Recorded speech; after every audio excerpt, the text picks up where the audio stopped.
नमस्कार। प्राइम समाचारमा स्वागत छ। म सरोज कोइराला। म दृष्टिवाणी धेताल। सुरु गरौं अहिलेसम्मका प्रमुख समाचारबाट।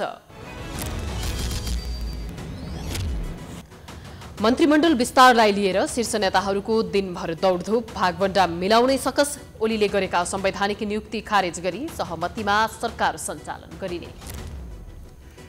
नेकपा एमालेको केन्द्रीय समिति बैठकको दोस्रो दिन सबै सदस्यलाई बाँडियो। कार्यदलले तयार पारेको 10 बुँदे सहमति। स्पष्टीकरण सोधिएका 22 सांसदले जवाफ नदिएपछि कारबाहीको तयारी। जसपामा दुई समूहबीच छुट्टा छुट्टै बैठक। विश्वासको मत लिनु अघि गरेको प्रतिबद्धता पूरा गर्न महन्तद्वारा प्रधानमन्त्रीको ध्यानाकर्षण। संसदीय दलको विधान उपेन्द्र पक्षद्वारा पारित। निषेधाज्ञा खुकुलो बनाइएसँगै बढ्यो कोरोना संक्रमण। मंगलबार संक्रमितको संख्या एक महिनाकै उच्च। देशभर 3108 जना संक्रमित हुँदा उपत्यकामा मात्रै 719। उठ्नै सकेन। कोरोना महामारीका कारण शिथिल बनेको पर्यटन क्षेत्र। ठूला उद्योगहरूमा परेन ठूलो प्रभाव। साना तथा लघु उद्योगहरू अत्यधिक मारमा। अफगानिस्तानको राष्ट्रपति कार्यालयलाई लक्षित गरी रकेट आक्रमण। राष्ट्रपति घानी सहित उच्च पदस्थ व्यक्तिहरू प्रार्थनामा रहेका बेला आक्रमण भएको जानकारी। र भिजा समस्याका कारण नेपाली क्रिकेटर सन्दीपले गुमाए इङ्ल्यान्डमा आयोजित द 100 क्रिकेट खेल्ने मौका। सन्दीपको क्वारेन्टाइन अवधि सकियो। केही दिनमा नेपाल फर्किने।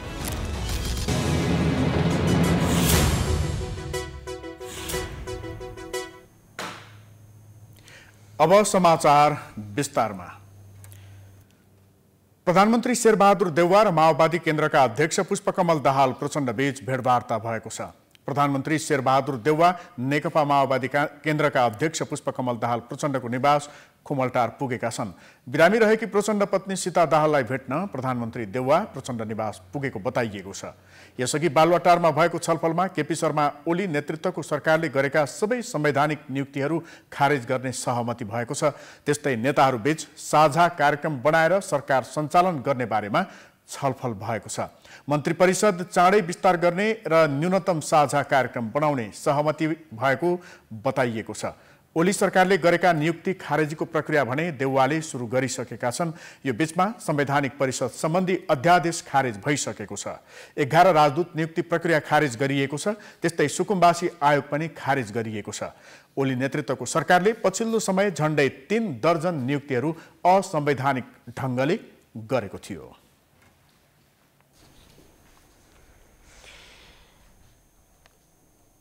नेपाली कांग्रेसका सभापति शेरबहादुर देउवालाई यति बेला नेतृत्व र सरकारलाई पूर्णता दिन गठबन्धनका शीर्ष नेताहरूलाई कसरी मिलाउने भन्ने दौडधुपले प्रेसर परेको छ। मंगलबार मात्रै माओवादी केन्द्रका अध्यक्ष प्रचण्ड र जसपाका अध्यक्ष उपेन्द्र यादवले नेकपा एमालेका नेता माधव नेपालसँग भेट्दै सरकारमा आउन आग्रह गरे। नेपाललाई भेटेपछि प्रचण्डले प्रधानमन्त्री देउवासँग भेट गरे। भेटमा दुवैले न्यूनतम साझा कार्यक्रम बनाएर सरकार सञ्चालन गर्ने सहमति पनि गरेका छन्। उता सरकारलाई पूर्णता दिने विषयमा देउवालाई पार्टीभित्र मात्र नभएर गठबन्धनका नेताहरूलाई पनि रिजाउनु पर्ने बाध्यता छ। एक रिपोर्ट। एमालेबाट विधिवत रूपमा अलग भएको घोषणा मात्र गर्न बाँकी। माधव नेपाललाई साक्षी राख्दै प्रधानमन्त्री शेरबहादुर देउवा, माओवादी अध्यक्ष प्रचण्ड र जसपा अध्यक्ष उपेन्द्र यादव बीच 25 वटा मन्त्रालयलाई 4 वटा समूहमा विभाजन गरेर भागवण्डा मिलाउने सहमति पनि बनिसकेको छ, जसमा शक्तिशाली विकास, सामाजिक र कम महत्त्वका घटीमा एक वटा मन्त्रालय गठबन्धनमा परेका सबै दललाई दिइने सहमति बनेको छ। देउवाको चुनौती अहिले गठबन्धनमा रहेका दलहरूलाई मिलाउने मात्रै छैन। देउवा माधव नेपाल पक्ष पनि विधिवत रूपमा सरकारमा आओस् भन्ने चाहन्छन्। साथै सरकारको बहुमत नगुमोस् भन्ने चाहनामा अन्तिम समयमा आफूलाई विश्वासको मत दिएका जसपाका महन्त ठाकुर पक्षसहित एमालेका थप 8 सांसदलाई पनि मन्त्रीमण्डलमा भाग दिनुपर्ने चुनौती देउवामाथि थपिएको छ। मंगलबारको भेटमा प्रचण्ड र उपेन्द्र यादवले नेपाल पक्षलाई सरकारमा सहभागी हुन आग्रह गर्दै कानूनी तथा राजनीतिक प्रबन्ध मिलाउने बाचा दिएका छन्। नेपालले उनीहरूलाई सरकारमा सहभागी हुने आश्वासन पनि दिइसकेका छन्, मात्रै घोषणा हुन बाँकी छ। एमाले अध्यक्ष केपी शर्मा ओलीले कुनै पनि हालतमा नेपाललाई पार्टीमा नफर्कन उर्दी जारी गरेसँगै उनले सुरक्षित राजनीतिक अवतरणको वातावरण बनाउने तयारी पनि थालेका छन्। उता महन्त समूहलाई सरकारमा सहभागी नगराउन उपेन्द्र यादवले प्रधानमन्त्री देउवालाई चेतावनी समेत दिइसकेको छ।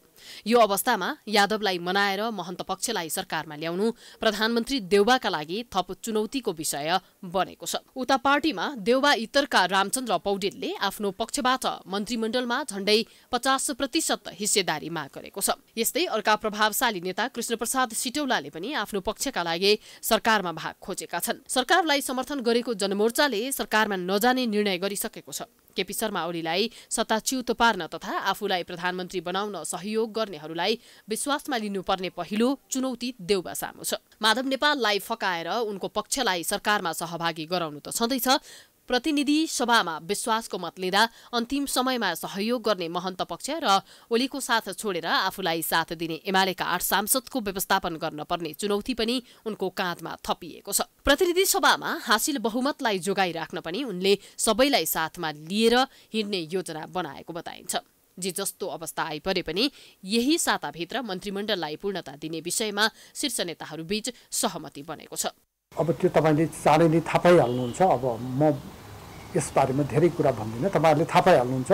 र मैले खोपको जुन कुरा गरेँ यसलाई हामीले उच्च प्राथमिकताका साथ हेरेका छौँ र स्वयं प्रधानमन्त्री यसको बारेमा बढी चिन्तित हुनुहुन्छ र यसलाई हामीले चाहिँ नि जे कुरा हामीले भनेका छौँ त्यसलाई हामी पुरा गरेर लिएर जान्छौँ। सबैलाई मिलाउन सकेको खण्डमा गठबन्धनलाई रिजाउन माहिर देउवाले प्रतिनिधि सभाको बाँकी कार्यकाल सजिलै बिताउनेछन्। साथै तीनवटै सरकारका लागि निर्वाचन गराउने अवसर पनि पाउनेछन्। तर जे भए पनि गठबन्धनलाई मिलाउन नै टाउको दुखाउनु पर्यो भने प्रधानमन्त्रीका रूपमा देउवाको 5औं कार्यकाल पनि विगतभन्दा फरक हुन पाउने छैन। प्रधानमन्त्री शेरबहादुर देउवासँगै 4 मन्त्रीले पदभार ग्रहण गरेको 1 साता कटिसकेको छ। यति बेला पनि प्रधानमन्त्री सहित सबै मन्त्रीलाई शुभकामना र बधाई ग्रहण गर्दैमा फुर्सद छैन। प्रधानमन्त्री देउवाले शपथ लिएकै दिन 4 जना मन्त्री नियुक्त गरी मन्त्रीमण्डल विस्तार गरेका थिए। तर नियुक्त भएको 1 साता बितिसक्दा समेत मन्त्रीहरूलाई भने बधाई खान खादा लगाउनै भ्याइ नभ्याइ छ। एक रिपोर्ट। सर्वोच्च अदालतको परमादेशबाट प्रधानमन्त्री नियुक्त भएका शेरबहादुर देउवाले सानो 5 सदस्यीय मन्त्रीमण्डल विस्तार गरेको 1 साता भइसकेको छ। देउवाले गृहमन्त्रीमा बालकृष्ण खाँड, अर्थमन्त्रीमा जनार्दन शर्मा, कानुन न्याय तथा संसदीय मामिला मन्त्रीमा ज्ञानेन्द्र बहादुर कार्की र ऊर्जा जलस्रोत तथा सिँचाइ मन्त्रीमा पम्फा भूषाललाई नियुक्त गरेका थिए। चारै मन्त्रीले असार 30 गते पदभार ग्रहण गरेका थिए। त्यस यता उनीहरूलाई बधाई खान र खादा लगाउन भ्याइ नभ्याइ छ। चारैजना मन्त्री प्राय आफ्नो मन्त्रालयको कार्यकक्षमा भेटिन्छन्। मन्त्रीहरू आफ्नो मन्त्रालय पुग्नुभन्दा पहिल्यै त्यहाँ बधाई दिन आएका नेता कार्यकर्ताको भिड जम्मा भइसकेको हुन्छ। मन्त्री बनेको 1 साता बितिसक्दा समेत चारैजना मन्त्रीको कक्ष तथा सचिवालय भरि भराउ नै देखिन्छन्। सबै मन्त्रीहरूलाई भेट्न र बधाई दिन कार्यकर्ताको उयो सिंहदरबारमा लाग्ने गरेको छ। गृह मन्त्रालय यसो आफ्नो नेतालाई भेट्न आएको, सफा कुरा, केही काम छैन, केही धाम छैन। एउटा राम्रा नेता चाहिँ यहाँ गृहमन्त्री भएर बस्नुपर्छ, तिनलाई मात्रै यसो भेट गर्न, हाई हेलो गर्न चाहिँ शुभकामना दिन, यति मात्रै। हामीले त्यहाँ विशेष गरेर मान्छेहरू पीडित छन्। अब त्यहाँ के अरे पुलहरू, कुनै पुलहरू अजकल्टो छ, पुलहरू बनिसकेको छैन, बाटोहरू भत्केका छन्, कर्मचारीहरू चाहिँ लापरवाही तरिकाले छन्। त्यो कर्मचारीहरू चाहिँ लापरवाही गरे, यसमा चाहिँ ध्यान पुर्याइदिनु पर्यो हजुरले अब चाहिँ भनेर त्यस्ता कुराहरू भन्यौँ। हामी शिक्षकका तमाम विषयवस्तु भन्दा पनि अहिले कोभिडको कारणले विद्यालयहरू बन्द छन्। विद्यार्थीहरूलाई राम्रोसँग तपाईँको सिकाइ सहजीकरण गर्न सकेको परिस्थिति छैन। यसका सम्भाव्यताहरू के छन् र कोभिड जोखिमबाट कसरी बच्ने, शिक्षकहरूले कोभिडको खोप विरुद्धको खोप पनि लगभग 20% शिक्षकहरूले भन्दा पाउनु भएको छैन। यो परिप्रेक्ष्यमा अबको सम्भावना के छ र यथाशीघ्र शिक्षकहरूले खोप कहिलेसम्म पाउनुहुन्छ र तपाईँको पहल के छ भन्ने विषयमा हामीले गृहमन्त्रीको ध्यान आकर्षण गराउँदैछौँ। मन्त्रीहरूलाई भेट्न मन्त्रालयमा एक हुल नेता कार्यकर्ता आउने र अर्को हुल भेटघाट गर्न छिटिरहेका देखिन्छन्। तर मन्त्रीहरूले सजिलै मिडियासँग कुराकानी गर्न भने अनकनाइ गरिरहेका हुन्छन्। मंगलबार बिहानदेखि दिनभरि 4वटा मन्त्रालयमा हामी पुग्दा जे देख्यौं।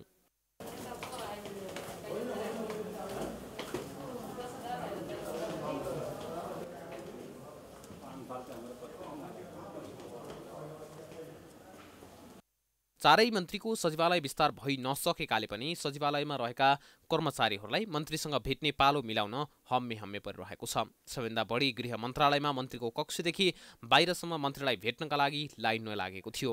मन्त्रीको कक्षदेखि बाहिरसम्म भरिभराउ नै थियो। मन्त्रीज्यूले 30 गते बहाली गर्नुभयो मन्त्रालयमा, असार 30 गते बहाली गर्नुभयो र बहालीको क्रममा पनि हामीलाई निर्देशन भएको छ मन्त्रीज्यूबाट। अब यो चाहिँ शान्ति सुरक्षालाई एकदम मजबुत बनाउने, शान्ति सुरक्षालाई व्यवस्थित गर्ने कुरा र सेवा प्रवाहलाई चुस्त दुरुस्त बनाउने कुरा र मनोबल उच्च लिएर चाहिँ काम गर्ने भन्ने निर्देशन हामीलाई भएको छ। अब त्यही हिसाबमा हामी काम गरेका छौँ र मन्त्रीजीको अहिले चाहिँ अब विभागीय निरीक्षण अहिले चाहिँ अब अनुगमन काम भइरहेछ। काम गर्न ठिक छ, सहज छ, अहिले हामी काम गरिरहेछौँ। नयाँ मन्त्रीमण्डल गठन भएको महिनौं दिनसम्म मन्त्रीले बधाई खाने चलन नयाँ भने होइन। नयाँ मन्त्री नियुक्त भएसँगै नेता कार्यकर्ताको भिडले मन्त्रालयको काम समेत प्रभावित हुने गरेको छ। महिनौं दिनसम्म मन्त्रीले मन्त्रालयको काम भन्दा पनि नेता तथा कार्यकर्ताको भेटघाटलाई नै समय दिनुपर्दा मन्त्रालयका उच्च अधिकारीदेखि कर्मचारी समस्यामा पर्ने गरेका छन्। यसैले मन्त्रीहरूले अब बधाई र शुभकामना खाने भन्दा पनि जनताका काम गर्नेतिर ध्यान केन्द्रित गरे उचित हुन्थ्यो कि?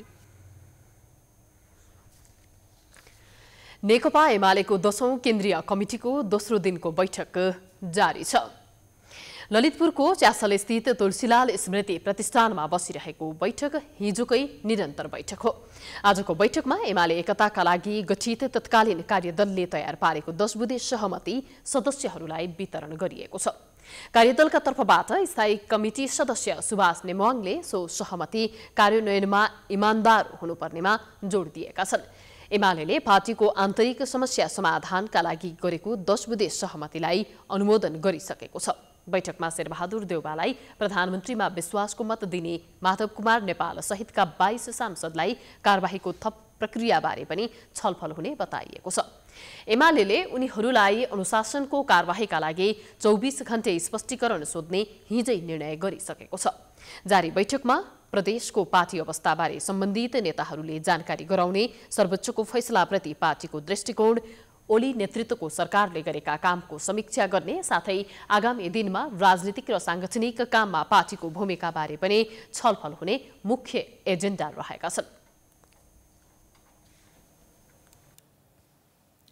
नेकपा एमालेका नेता महेश बस्नेतले माधव कुमार नेपाललाई एमालेमा बसेर पार्टी हित विपरीत काम गर्नुभन्दा पार्टी छाडेर जान सुझाव दिएका छन्। राष्ट्रिय युवा संघ अन्तर्जिल्ला विशेष प्रदेशको विस्तारित भेलामा नेता बस्नेतले एमाले छाडे सम्मानजनक विदाई गर्ने बताए। उनले माओवादी अध्यक्ष प्रचण्ड र एमाले वरिष्ठ नेता माधव कुमार नेपालले पार्टीलाई विभाजन गर्न खोजेको आरोप लगाए।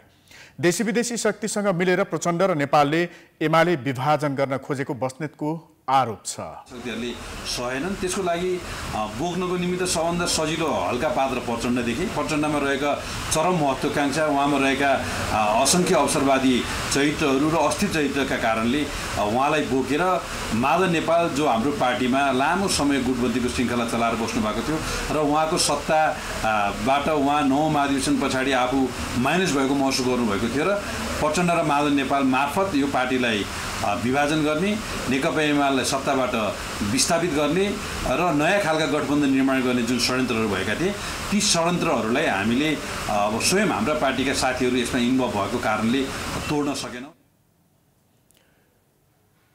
एमालेलाई सत्ताबाट हटाउने षड्यन्त्रमा एमालेकै सांसदहरू सहभागी भएका कारण षड्यन्त्र तोड्न नसकिएको उनले बताए। केपी शर्मा ओलीको 3.5 वर्ष लामो सरकारले मुलुकका लागि धेरै काम गरेको जिकिर उनको छ।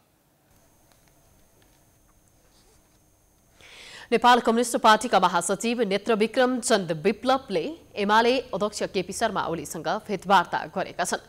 अध्यक्ष ओलीलाई भेट्न आज बिहान विप्लव ओली निवास बालकोट पुगेका थिए। भेटमा यसअघि भएका 3 बुँदे सहमतिको कार्यान्वयनका विषयमा छलफल भएको एमाले नेता राजन भट्टराईले बताएका छन्।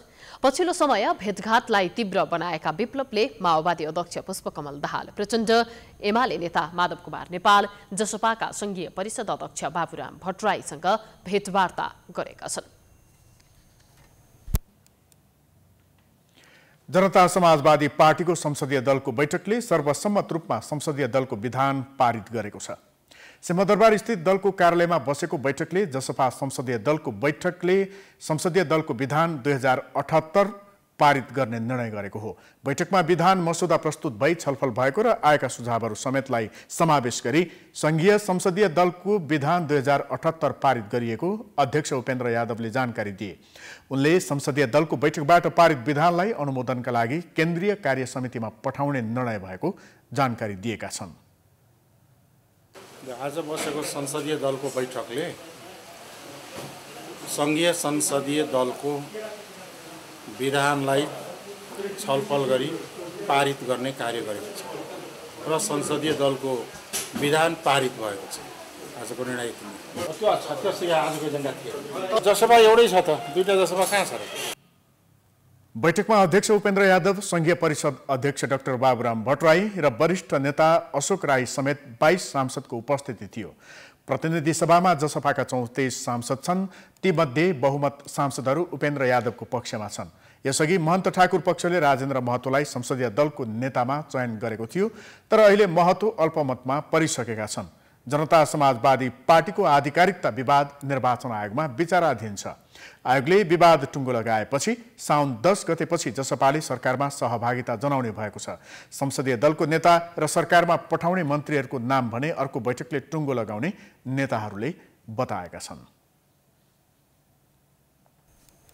जनता समाजवादी पार्टी नेपालको महन्त ठाकुर पक्षले विश्वासको मत लिनु अघि गरेको प्रतिबद्धता तत्काल पूरा गर्न प्रधानमन्त्री शेरबहादुर देउवाको ध्यानाकर्षण गराएको छ।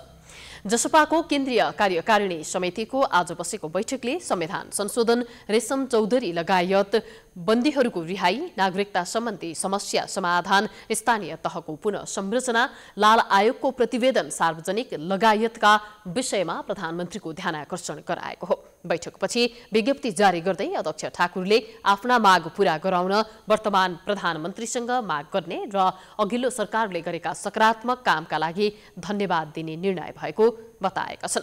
आइतबार प्रधानमन्त्री देउवाले प्रतिनिधि सभामा विश्वासको मत लिँदा ठाकुर पक्षले पनि मत दिएको थियो। सरकारमा जाने कि नजाने भन्नेमा भने नेताहरूको फरक मत आएको छ। केहीले सरकारमा जान नहुने मत राखेका छन् भने कतिपयले सरकारलाई समर्थन गरेपछि जस अपजस लिनुपर्ने भएकाले पनि सरकारमा जानुपर्ने मत राखेका थिए। बैठकले कोभिड-19 को खोप सबै नागरिकलाई तत्काल उपलब्ध गराउन तथा विपन्न नागरिकका लागि विशेष आर्थिक प्याकेज घोषणा गर्न समेत सरकारसँग माग गरेको छ। त्यसैगरी वर्षाका कारण मुलुकको विभिन्न स्थानमा बाढी, पहिरो र डुबान जस्ता समस्यामा परेका जनतालाई तत्काल राहत, उद्धार र क्षतिपूर्ति सुनिश्चित गर्न समेत जसपाले माग गरेको छ।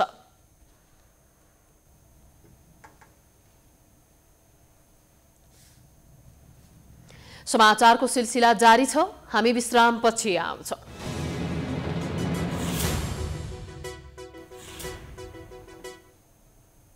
विश्रामपछि स्वागत छ। अब बाँकी समाचार।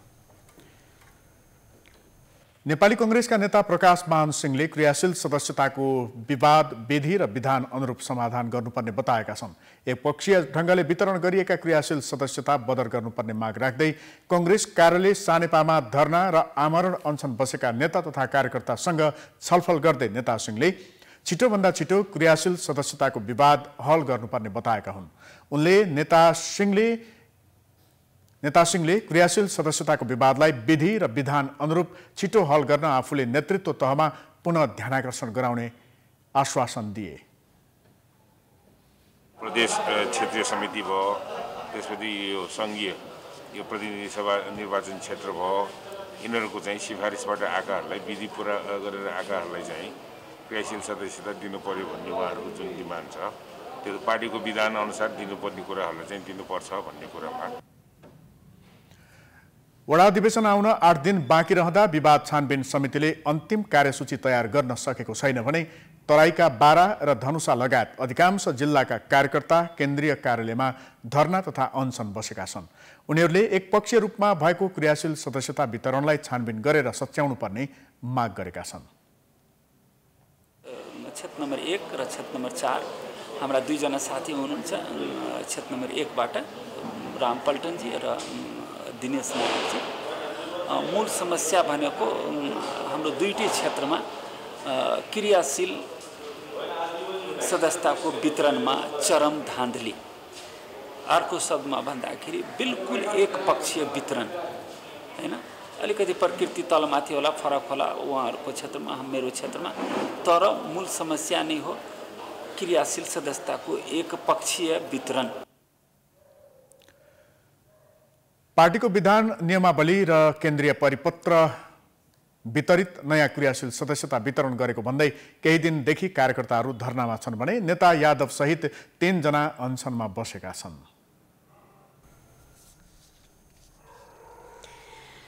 सत्तारूढ दल नेपाली कांग्रेसको 14औं महाधिवेशनको कार्यतालिका फेरि प्रभावित हुने भएको छ। कांग्रेसको प्रारम्भिक मतदाता मानिने क्रियाशील सदस्यता विवाद टुङ्गो लाग्न नसक्दा महाधिवेशन केही दिन पछि सर्ने देखिएको छ। आन्तरिक किचलो र विवादका कारण विगतमा पनि कांग्रेसको महाधिवेशन सर्दै आएको छ। एक रिपोर्ट। आगामी भदौ 16 देखि 19 गतेसम्म कांग्रेसको 14औं महाधिवेशनको मिति निर्धारण गरिएको छ। तर क्रियाशील सदस्यताको विवाद भने झन बल्झिदो छ। समायोजनका नाममा जथाभावी क्रियाशील सदस्यता वितरण भएको, विधान र निर्देशिका उल्लङ्घन गरिएको लगायतका आरोप नेता कार्यकर्ताको छ। क्रियाशील सदस्यता छानबिन समितिले विवाद निरूपणको जिम्मा पाए पनि अहिलेसम्म टुङ्ग्याउन सकेको छैन। क्रियाशील सदस्यता वितरणमा असन्तुष्टि जनाउँदै बारा, सर्लाही, मकवानपुर लगायत जिल्लाका कांग्रेस कार्यकर्ताहरू पार्टी कार्यालय सानेपामा धरना बसिरहेका छन्। एउटा आशंकाको भरमा अथवा निर्णयकर्तालाई प्रभावित गर्ने हिसाबले धरना बस्दिनु त भएन नि। अब साथीहरू हामी न्यायिक हिसाबले छानबिन गरिरहेका छौँ, उहाँहरूका कुरा पनि सुनिरहेका छौँ। अधिकांश कुरा 2 पक्ष 3 पक्ष बीचमा हामीले समझदारी कायम गरेर टुङ्ग्याएका छौँ। तर धरना गरेर आफूतिर आकर्षित गर्न खोज्ने, प्रभावित गर्न खोज्ने, डर सिर्जना गर्न खोज्ने त्यो कुरा चाहिँ स्वाभाविक छैन।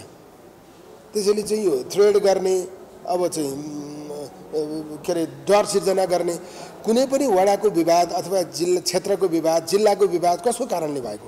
त्यही जिल्ला वडा क्षेत्रका साथीहरूको कारणले भएको नि।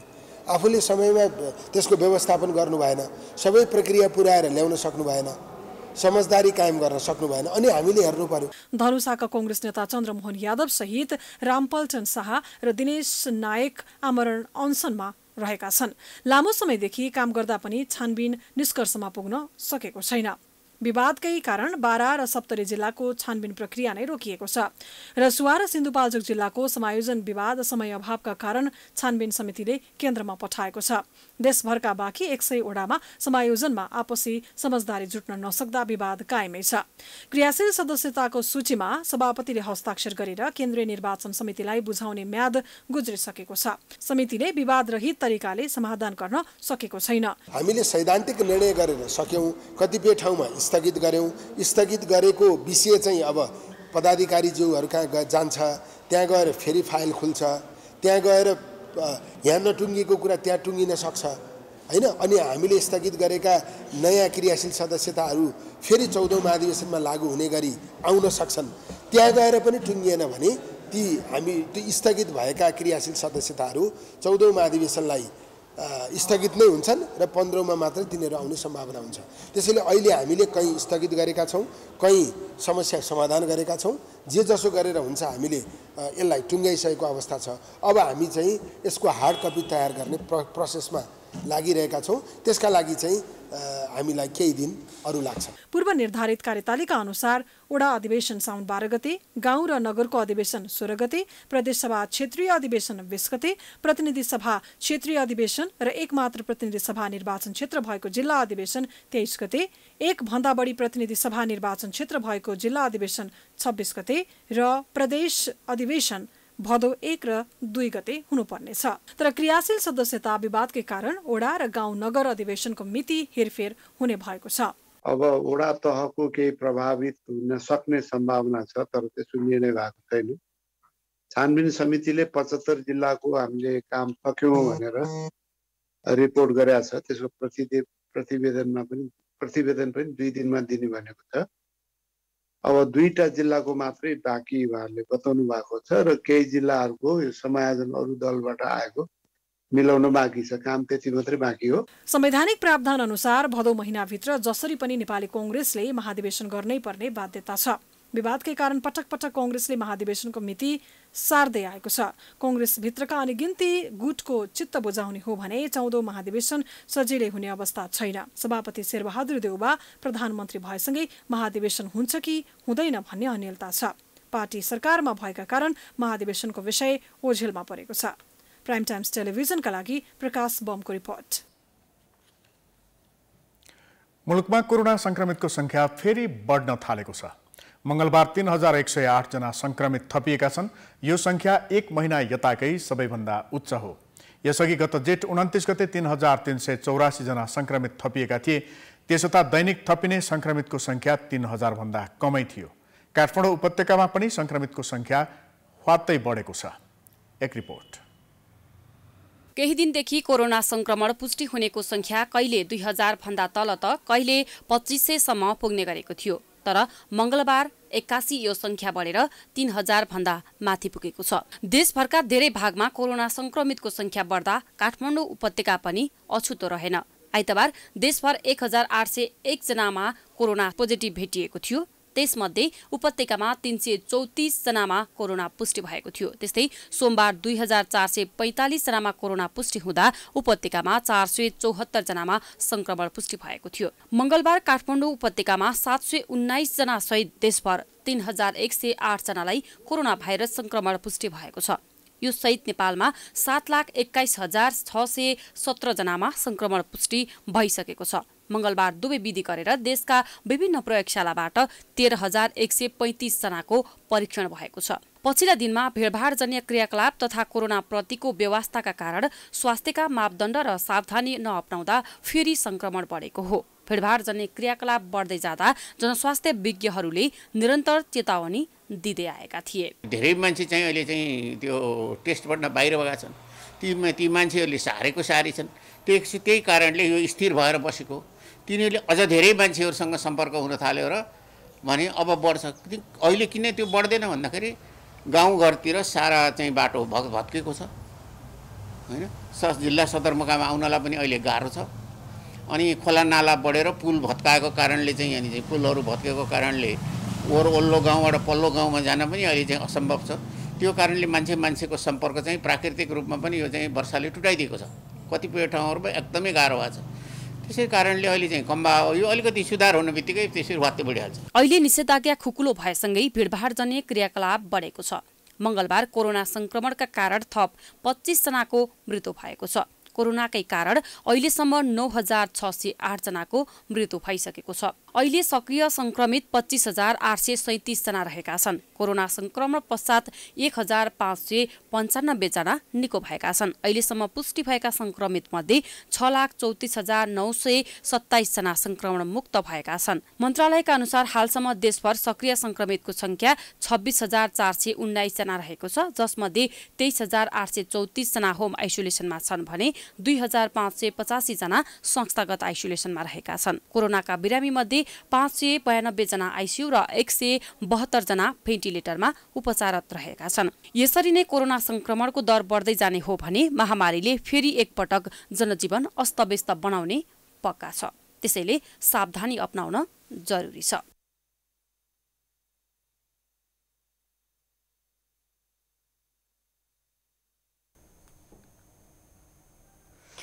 नेपालमा जोन्सन एन्ड जोन्सनको खोप अभियान सुरु भएपछि वैदेशिक रोजगारीमा जाने पर्खाइमा रहेकाहरूमा खुसी छाएको छ। आज काठमाडौँ उपत्यकाका खोप केन्द्रहरूमा वैदेशिक रोजगारीमा जाने तर्खरमा रहेकाहरू नै बढी भेटिए। वैदेशिक रोजगारीका लागि गन्तव्य मुलुकले खोप अनिवार्य बनाएका कारण एक डोज मात्रै लगाए पुग्ने जोन्सन एन्ड जोन्सन कम्पनीको खोपमा आकर्षण बढेको देखियो। सरकारले खोपका लागि निर्धारित उमेर समूहमा भने यो खोप लगाउने उत्सुकता त्यति देखाएको देखिएन। एक रिपोर्ट। चिनिया भेरोसेल खोप लगाउँदा खोप केन्द्रहरूमा सर्वसाधारणको अत्याधिक उपस्थिति हुने गरेको थियो। तर कोभ्याक्स कार्यक्रम मार्फत अमेरिकाबाट प्राप्त जोन्सन एन्ड जोन्सनको खोप लगाउन भने त्यति उत्साह थिएनन्। खोप केन्द्रहरूमा खोपको अति आवश्यकता रहेको वर्ग मात्रै भेटिएका थिए। यो खोप लगाउनका लागि सरकारले 50 देखि 54 वर्ष उमेर समूह, अपाङ्गता भएका नागरिक र वैदेशिक रोजगारीमा जानेका लागि प्राथमिकता तोकेको छ। अधिकांश खोप केन्द्रमा वैदेशिक रोजगारीमा जाने युवाकै घुइँचो मात्र देखियो। उनीहरू हातमा राहदानी बोकेर खोपका लागि प्रतीक्षामा बसेका थिए। त्यो पंक्तिमा अन्य उमेर समूहका त्यति उत्सुकताका उभिएका देखिएनन्। कतिपयले त नेपालमा पहिलो पटक प्रयोग भएको हुँदा खोपको विश्वसनीयतामा नै प्रश्न उठाए। जोन्सन एन्ड जोन्सनले चाहिँ स्नायु प्रणालीमा समस्या ल्याउने अथवा भनेर चाहिँ त्यस्ता न्युजहरू आछन्। फेक हो या सही हो थाहा छैन। त्यो कारणले मान्छे डराएर कम आएको कि भन्ने लाग्छ। खोप विज्ञले भने नेपालमा अहिले प्रयोग भइरहेको खोप सुरक्षित र प्रभावकारी भएको दावी गर्दछन्। सरकारले तोकेको उमेर समूहले निर्धक्क भएर खोप लगाउन हुने उनीहरू बताउँछन्। अहिले यो भ्याक्सिनलाई विश्व स्वास्थ्य सङ्गठनले पनि यसलाई 18 वर्षभन्दा माथिका मानिसहरूलाई दिन सकिन्छ भनेर सिफारिस भएको हुनाले त्यसमा जुन कुनै यसमा चाहिँ वैज्ञानिक आधार दिन हुन्न भन्ने आधार अब छैन। यो भ्याक्सिन चाहिँ एक मात्रा लगाएपछि करिब 66% प्रभावकारी भनेर भनिएको छ र यो चाहिँ जस्तो विश्व स्वास्थ्य सङ्गठनले के भन्छ भने 50% भन्दा कुनै भ्याक्सिन प्रभावकारी छ भने त्यो ठिक छ। यो त अहिले 66% धेरै राम्रो भयो र यो चाहिँ प्रभावकारी नै भ्याक्सिन भन्नुपर्छ। अधिकांश देशले अमेरिकी कम्पनीले उत्पादन गरेको जोन्सन एन्ड जोन्सनको खोपलाई आपतकालीन प्रयोगका लागि मान्यता दिएको तथा एक डोज मात्र लगाएर पुग्ने भएकोले खोप केन्द्रमा कामका लागि विदेश जान लागेका युवाको उपस्थिति बाक्लो बनेको हो। नेपाली कामदारका लागि प्रमुख श्रम गन्तव्य मुलुकको खोप उपलब्ध भएका मुलुकबाट मात्रै श्रमिक लैजाने नीति लिएको छ, जसले गर्दा लाखौं युवा खोपको पर्खाइमा थिए। खोप उपलब्धता कम भएपछि नयाँ सँगै विदामा आएका नेपाली श्रमिकले समेत रोजगारीमा जान पाएका छैनन्। खोप लगाउन पाएसँगै उनीहरूले विदेशमा काम गर्न जाने सपना साकार हुने भएको छ। यो त बाध्यता परे, नत्र अब उता गरे नि अर्को क्वारेन्टाइन राखिदिने भन्छ 14 दिन जति हैन। उता अब यो सुई लगाएर गएपछि खोप लगाएर गएपछि उता क्वारेन्टाइन नबस्ने भने ह। त्यही भएर अनिवार्य खोप लाउन त्यही नै लाउन पर्छ भनेर आएको हामी पनि। हुँदैन यस्तो हाम्रो गाविस पनि बाँडेको थियो उता, अनि हामीले उतैको लागि हुन सर भनेको यो हुँदैन, यो अमेरिकाबाट आएको हो, यो चाहिँ लाउनै पर्छ, हजुरहरू तुरुन्तै आउनु भनेर हामी इमर्जेन्सीमा साउदी नै हो। म साउदी जान लाग्छु, पेप्सी कम्पनीमा जानेछु। नेपालमा अहिलेसम्म 3 प्रकारका कोभिड खोप प्रयोग भएका छन्। भारतबाट प्राप्त कोभिसिल्ड, चीनबाट ल्याइएको भेरोसेल तथा अमेरिकाको जोन्सन एन्ड जोन्सन खोप प्रयोगमा आएका छन्। अहिले खोप लगाउनका लागि काठमाडौँ उपत्यकामा 44 वटा केन्द्र तोकिएको छ। 4 गतेबाट सुरु भएको खोप अभियान 6 गतेसम्म चल्नेछ।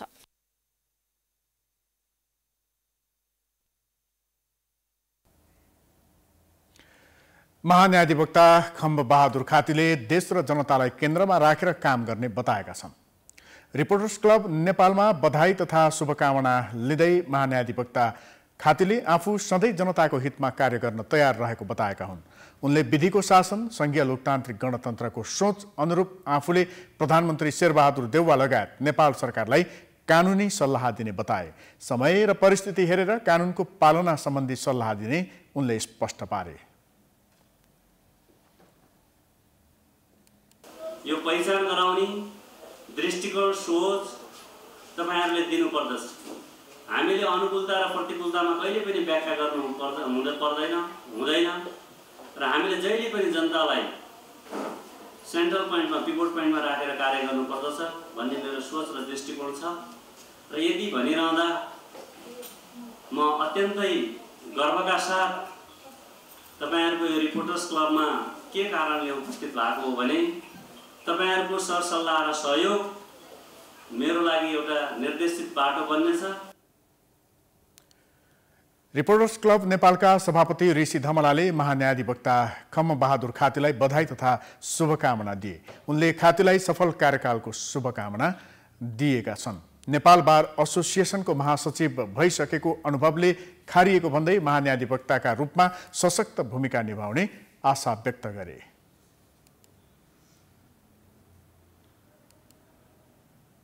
महान्यायाधिवक्ता भनेको अत्यन्त महत्त्वपूर्ण जिम्मेवारी हुन्छ सरकारको। यसबारेमा तपाईहरु सबैलाई थाहा छ। उहाँले चाहिँ जसरी काम गरिरहनु भएको छ नेपाल बारदेखि अहिले आएर उहाँ अब विगतमा उहाँ अहिले त महान्यायाधिवक्ता हुनुभयो, तर पनि उहाँ नेपाली कङ्ग्रेसको पनि देशभरिको निर्वाचन प्रक्रियामा सहभागी। नेपाली कङ्ग्रेसको उहाँ सबै जिल्लामा पुग्नु भएको छ, सबै मान्छेलाई राम्रोसँग चिन्नुहुन्छ र डेमोक्रेटिक सिस्टमलाई बलियो बनाउनु उहाँ निकै क्रियाशील व्यक्ति हो।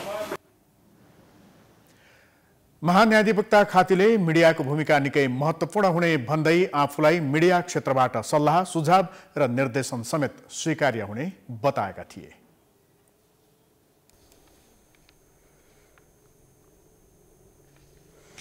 नेपाली कांग्रेसको क्रियाशील सदस्यता वितरणलाई लिएर पार्टी कार्यालयमा क्षेत्रीय सभापति दिनेश मिश्र धरना बसेको विषयलाई लिएर सर्लाहीका कांग्रेस नेताहरूले आपत्ति जनाएका छन्। सर्लाही जिल्ला सभापति एवं प्रतिनिधि सभा सदस्य नागेन्द्र कुमारले आफूले गरेको गल्तीलाई ढाकछोप गर्न क्षेत्रीय सभापति मिश्र पार्टी मुख्यालयमा धरना बसेको टिप्पणी गरेका छन्। मंगलबार रिपोर्टर्स क्लब नेपालमा पत्रकार सम्मेलन गर्दै उनले सर्लाही जिल्लामा क्रियाशील सदस्यता नवीकरण र समायोजनको विषयमा धाँधली नभएको जिकिर गरे। नयाँ सदस्यताको हकमा क्षेत्रीय सभापतिलाई विधानत अधिकार दिइएको र ओडा सभापति मार्फत पठाइएको भरपाई दिइएको उनले दावी गरे।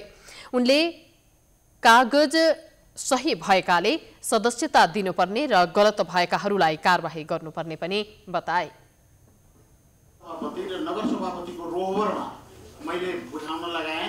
त्यसपछि केही क्षेत्रीय सभापतिहरू हैन हामीलाई फर्म पाइएन, हामीले डाइरेक्ट आफै केन्द्रबाट ल्याएको फर्म हामी चाहिँ वडामा बुझाउँछौँ भन्दाखेरि केन्द्रले पनि मलाई जानकारी गराउँदाखेरि मैले केन्द्रलाई सम्झेर त्यो फर्म क्षेत्रीय सभापति मार्फत वितरण गरेँ।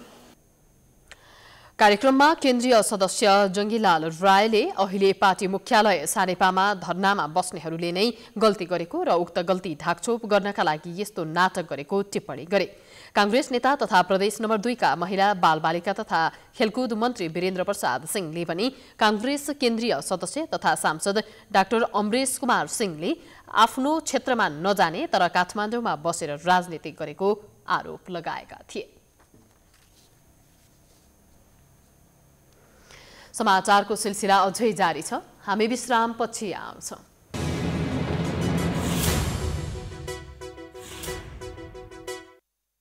विश्रामपछि स्वागत छ। अब आर्थिक समाचार।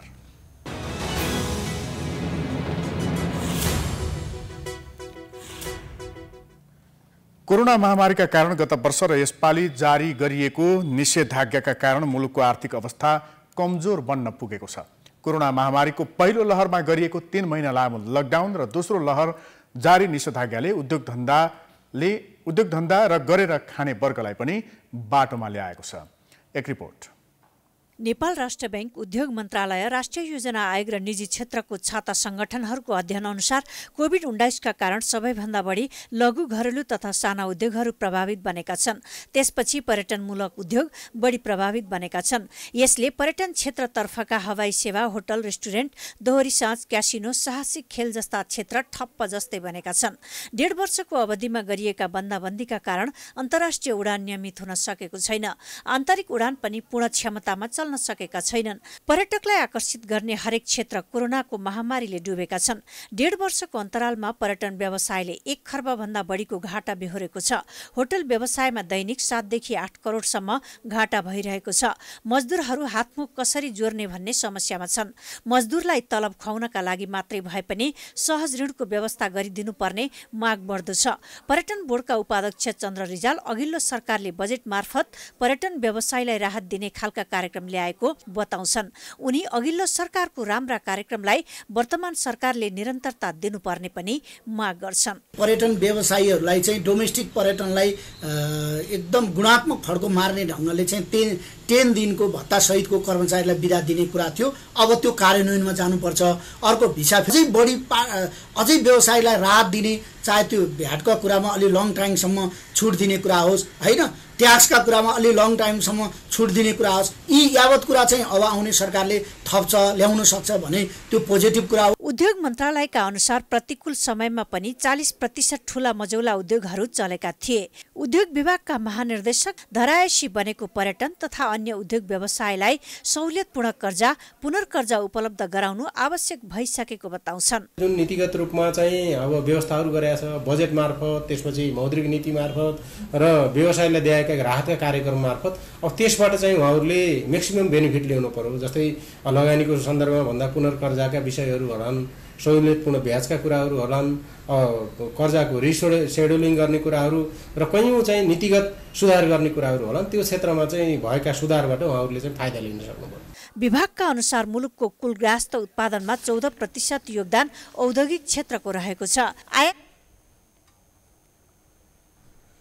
अब अन्तर्राष्ट्रिय समाचार।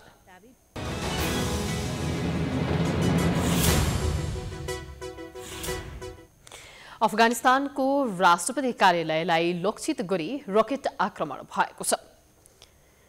राष्ट्रपति अशरफ घानी सहित उच्चपदस्थ व्यक्तिहरू ईदको प्रार्थनामा सहभागी भइरहेका बेला 3वटा रकेटले राष्ट्रपति कार्यालय परिसर नजिकै आक्रमण गरेका हुन्। राष्ट्रपति कार्यालय नजिकै विस्फोट भएका विवरणहरू आएका छन्। अहिलेसम्म हताहतीबारे केही विवरण आएको छैन। पछिल्लो समय अमेरिकी र नेटो सैनिकहरूले अफगानिस्तान छाडेपछि विद्रोही समूह तालिबानले आफ्नो प्रभाव बढाउँदै लगेका छन्। अब खेलकुद समाचार।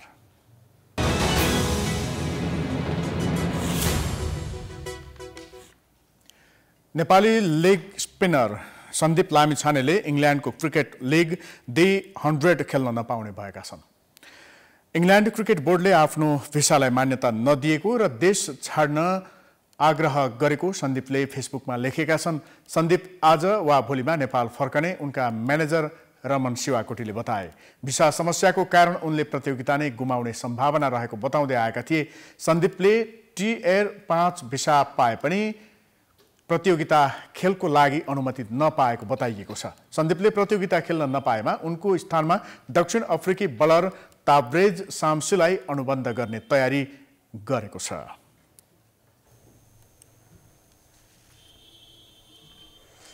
यो सँगै हामी समाचारको अन्त्यमा आइपुगेका छौं। जाँदा जाँदै प्रमुख समाचार पुनः एकपटक।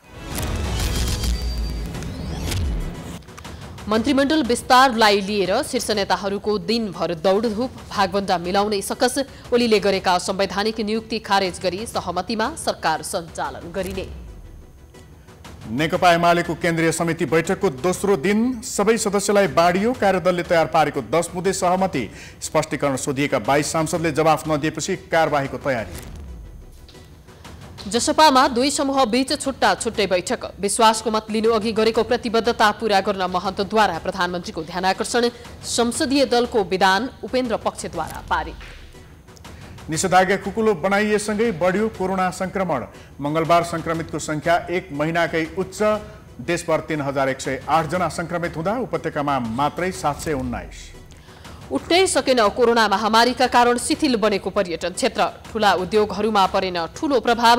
साना तथा लघु उद्योगहरू अत्यधिक मारमा। अफगानिस्तानको राष्ट्रपति कार्यालयलाई लक्षित गरी रकेट आक्रमण। राष्ट्रपति घानी सहित उच्च पदस्थ व्यक्तिहरू प्रार्थनामा रहेका बेला आक्रमण भएको जानकारी। र भिसा समस्याका कारण नेपाली क्रिकेटर सन्दीपले गुमाए इङ्ल्यान्डमा आयोजित द 100 क्रिकेट खेल्ने मौका। सन्दीपको क्वारेन्टाइन अवधि सकियो। केही दिनमा नेपाल फर्किने। समाचार अहिलेलाई सकियो। यसपछिको प्रस्तुति जनता जान्न चाहन्छन् ऋषि धमलाको साथमा। हेर्दै गर्नुहोला प्राइम टाइम्स टेलिभिजन। नमस्कार।